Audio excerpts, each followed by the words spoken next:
Today we are continuing on in our series on New Testament grace. And we're going to be looking at a different kind of aspect of grace this morning. The grace that meets us through the ups and through the downs of life. The grace that keeps us going. Have you ever been thirsty? I mean, really, really thirsty before. The biggest, greatest thirst that I've ever experienced was a few years ago when I was hiking with some seniors from Lodi Academy in Yosemite. I don't know what happened. I don't know if it was the senior class sponsors who had planned this hike that made some miscalculations, or if I had misheard some of the instructions, or maybe I took a wrong turn on the wrong path or something. But all I know is that this hike that was supposed to be an all-day, about 14-mile hike, turned into a 24-mile hike. I mean, that would be bad enough, right, to have to hike for an extra 10 miles. The worst part of it was that I had only planned water for a 14-mile hike. And so around mile 16, I was thirsty. Around mile 20, I was really thirsty. Around mile 22, I was ready to do anything for a drink of water.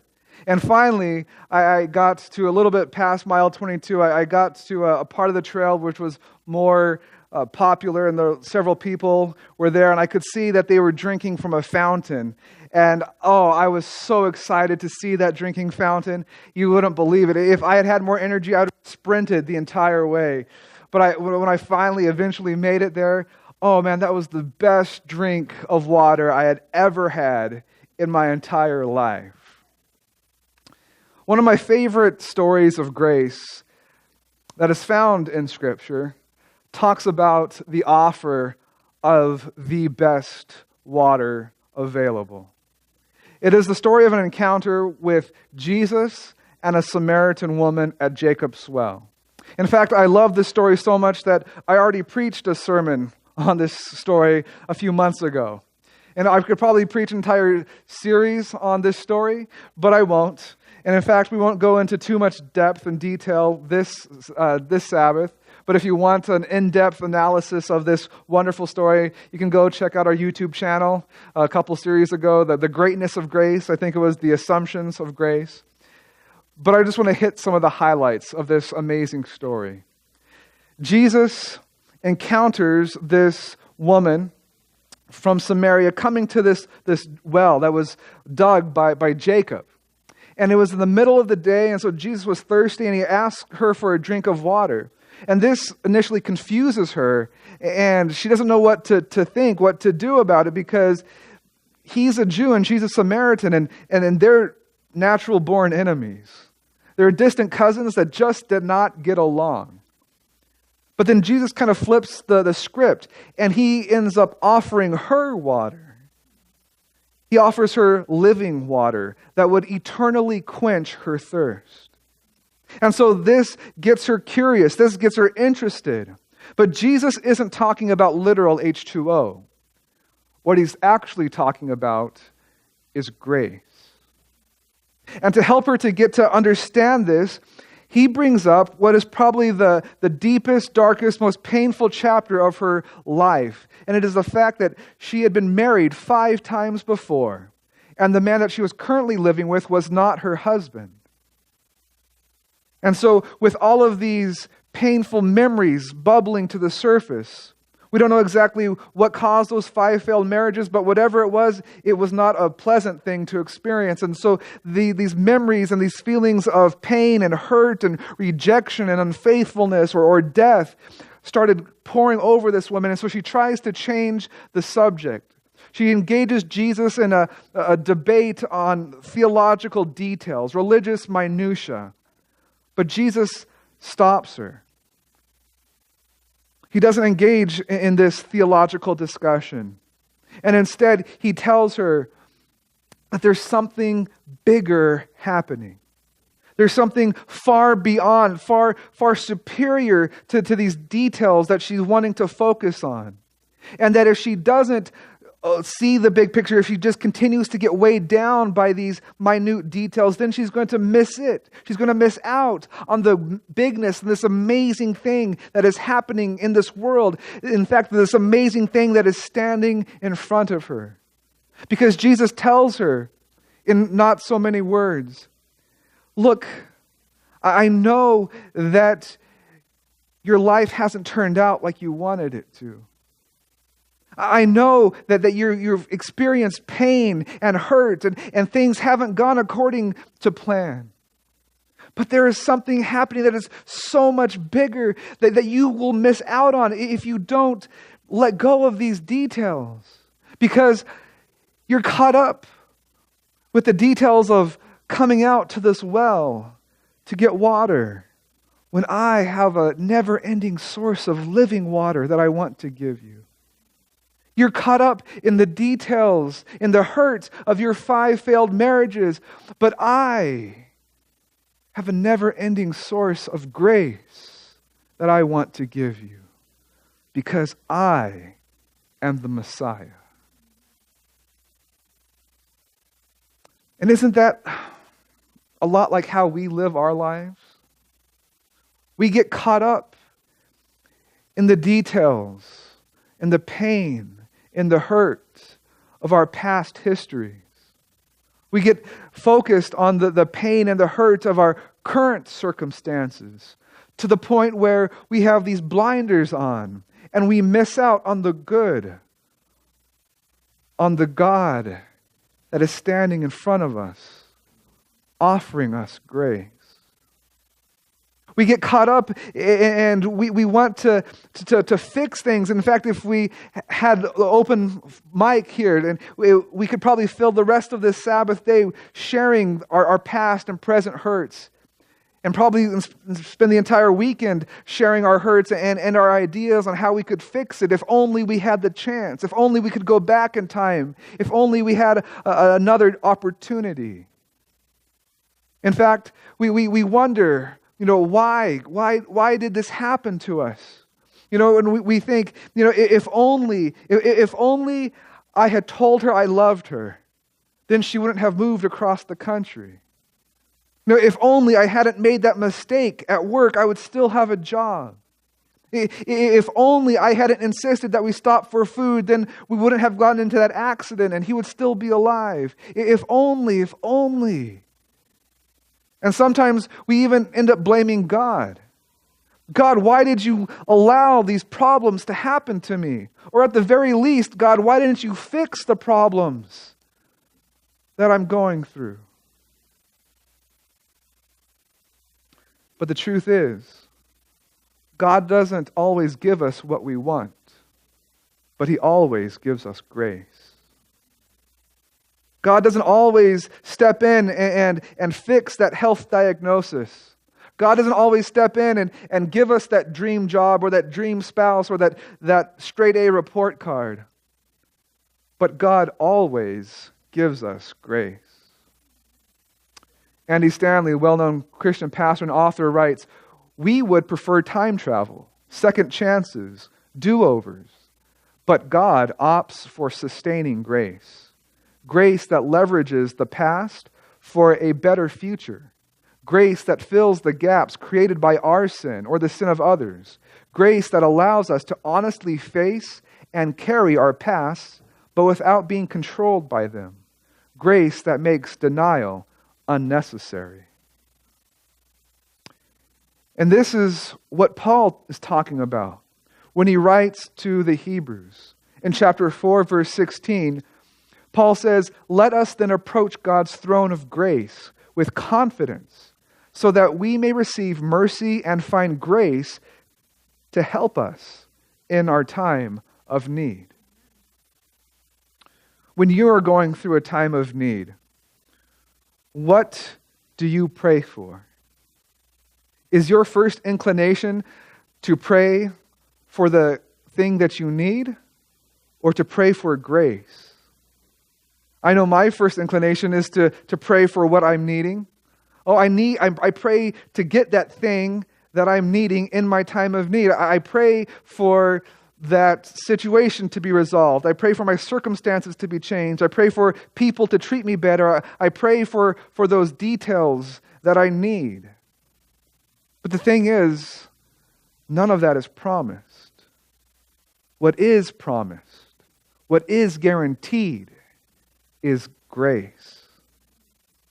And Paul knows what he's talking about because he talks about this personal experience he's had with sustaining grace when he writes to the Christians in Corinth. He tells them that he's had a personal problem, what he calls a thorn in his flesh. Now, we don't know exactly what he was talking about, but scholars believe that he was referring to some physical ailment, probably. Perhaps some scholars have guessed, really, that he's referring to his failing eyesight.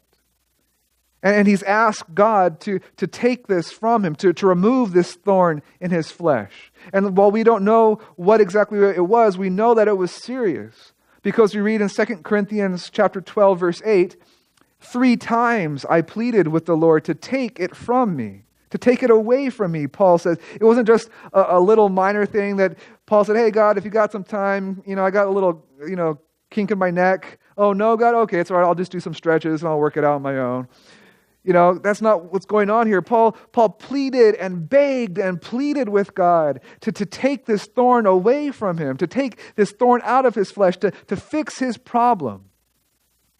And what did God say? Did he say yes? God said no. And actually, the fact that God said no to Paul is encouraging, at least for us. Maybe not so much for Paul, but for us. Because think about it. Paul, we talked about last year, he spent years of his life traveling 20,000 miles, going to country after country, spreading the gospel, raising up churches, writing 1/3 of the New Testament. If anyone deserved a miracle, if anyone deserved to have a prayer answered as he or she wanted it to be answered, it should have been Paul. And yet God told Paul no. And so it makes it a little easier for me to accept that no as an answer from time to time. But God didn't just say no to Paul. Verse 9 says, but God said to me, my grace is sufficient for you, for my power is made perfect in weakness. See, that the message here is clear. God is telling Paul, you know what, buddy? Your weakness is going to remain. It's not going to be taken care of. But I am going to sustain you through it. And how is God going to sustain Paul? Through grace. My grace is sufficient for you. And that word is very important because it doesn't say my grace was sufficient or my grace will be sufficient for you or my grace will occasionally be sufficient. My grace is sufficient for you, as in it is ongoing every day, all day. My grace is sufficient. There will never be a time when my grace isn't sufficient for you, Paul. My grace will always be there for you to carry you through your weaknesses. My grace is sufficient to sustain you through the things in life that you face that do not get easily resolved. See, God doesn't always give us what we want, but He always gives us grace. A lot of the times we kind of limit our concept of grace to what happens when we accept Jesus and His salvation, but that's not all of what grace is. Grace is so much more. Because grace, God's grace, is the life of the Savior coursing through the souls of believers to sustain us through those times, through those things that cannot or will not change. Did you catch that? Let me say that again. God's grace is the life of Jesus Christ, is the heartbeat of Jesus Christ that beats in our chests as Christians. And it's that Spirit of Christ that sustains us through the ups and the downs. It sustains us through those things in our lives that cannot or will not change. And see, in this way, God's grace is a continual reminder of His presence in our lives. Have you ever gone through a period of your life that's been difficult, that's been extremely difficult, and you felt that God was carrying you through because you knew there was no way that you could get through it on your own? Or perhaps you have watched in amazement as a Christian friend of yours has faced some extremely trying, difficult things. Maybe it's financial difficulties or physical problems or relational, emotional difficulties. And you've just been amazed as they've gone through it and they've maintained peace. That peace is that gift of grace. See, sometimes non-Christians, observers, lookers, people on the outside looking in, they dismiss this peace as denial.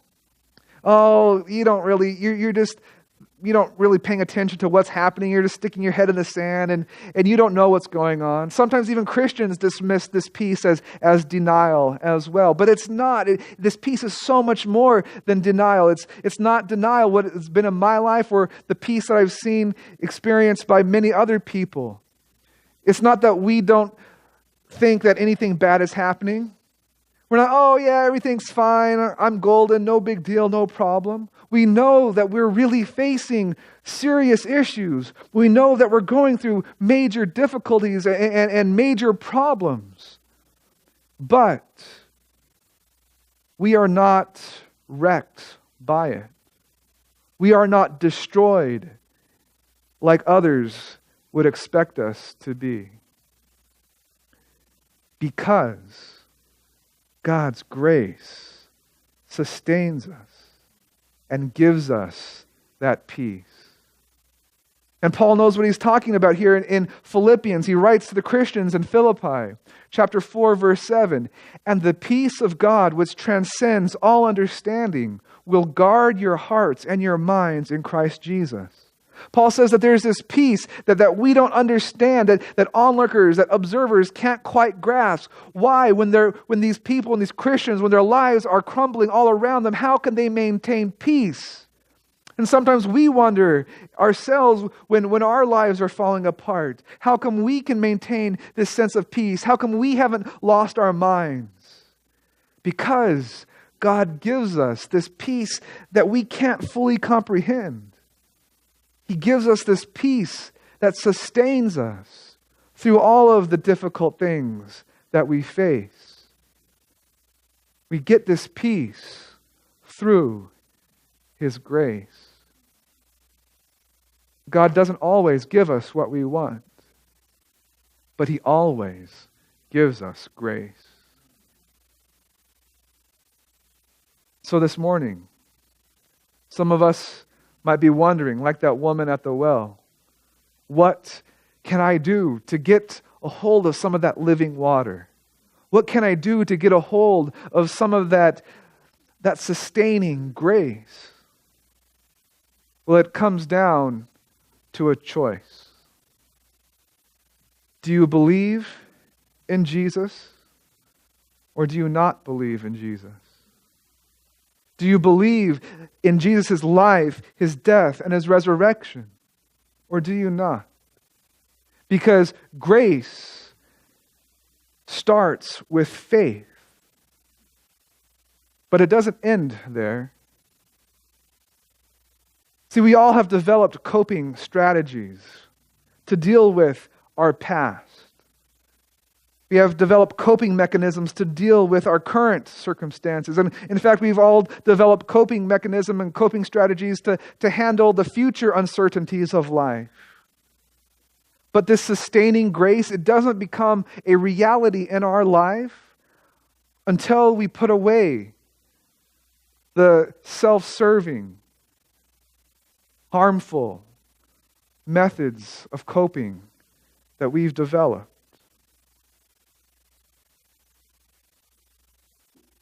The woman at the well had some coping mechanisms on display in this story. See, she met Jesus in the middle of the day when no wise woman would ever be going to the well in the middle of the day. All the women would go in the morning or in the evening when it was cool. But this woman went in the middle of the day when it was hottest because she knew that no one else would be there. She didn't want to go with the other women from the village. She didn't want to be there to see them casting their looks of their daggers at her. She didn't want to be there to hear the whispers and the gossip that was going on about her behind her back. She developed this coping mechanism to go to the well in the worst part of the day so that she could do it alone in peace and in privacy. And this is why Jesus dug in to her past, to resurface something that had been there all along. Thirst. Thirst for forgiveness, thirst for acceptance, thirst for grace. See, in order for Jesus' offer to make a difference in her life, she needed to feel thirsty. Jesus wanted to reach her, wanted to give her His grace at the point of her greatest need. But in order for Him to do that, she needed to recognize her need. Jesus wanted to quench her thirst, but she needed to be thirsty. If you came by on a weekday during office hours and offered me a cup of water as I sat in my comfortable chair in my air-conditioned office, I might accept the water, I might not. But if you had offered me some water on mile number 20 of that hike, I would have snatched that water from you before you could have even finished your offer. The words came out of your mouth. Jesus was arousing that thirst in her life. And Jesus wants to arouse the thirst in our lives as well. Andy Stanley says, we can't receive God's forgiving grace while continuing to prop ourselves up through denial and self-effort.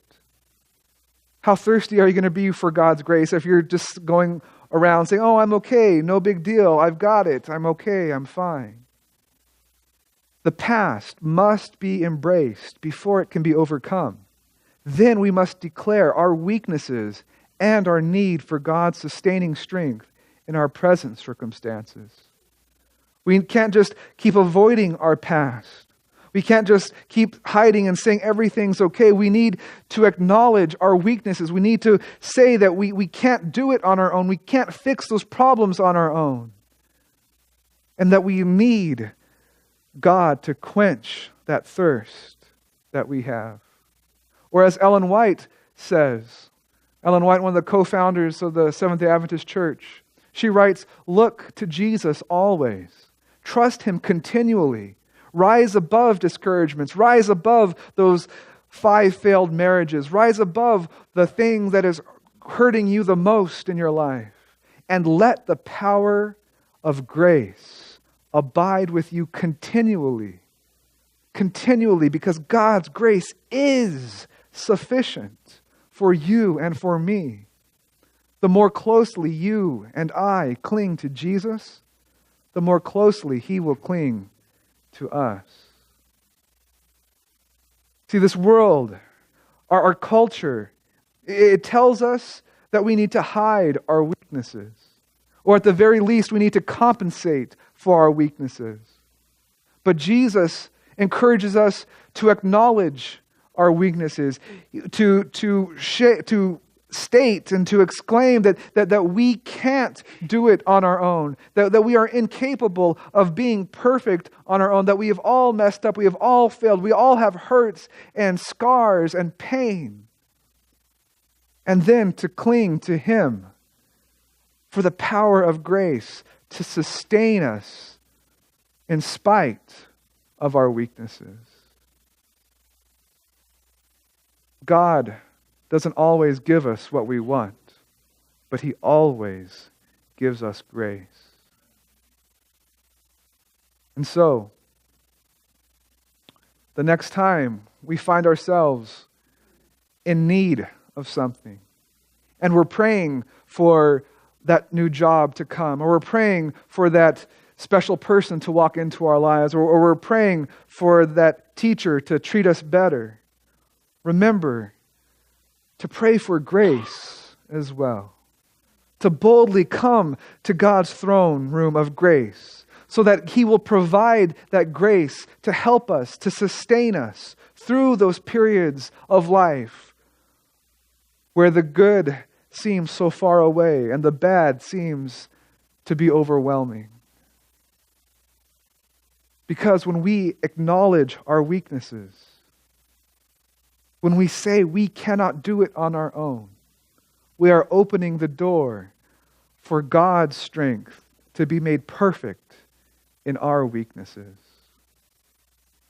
So this morning, are you thirsty? This morning, are you willing? Are you ready? Are you eager to have this spring of living water continually flow through your heart and through your mind and through your spirit? This morning, are you ready to admit the fact that you are weak and that you cannot fix your problems on your own? Are you ready to accept this grace from God to sustain you through the ups and the downs of life? This morning, are you thirsty for God's grace? I know I am. And I know the good news is that God is eager to quench your thirst and my thirst.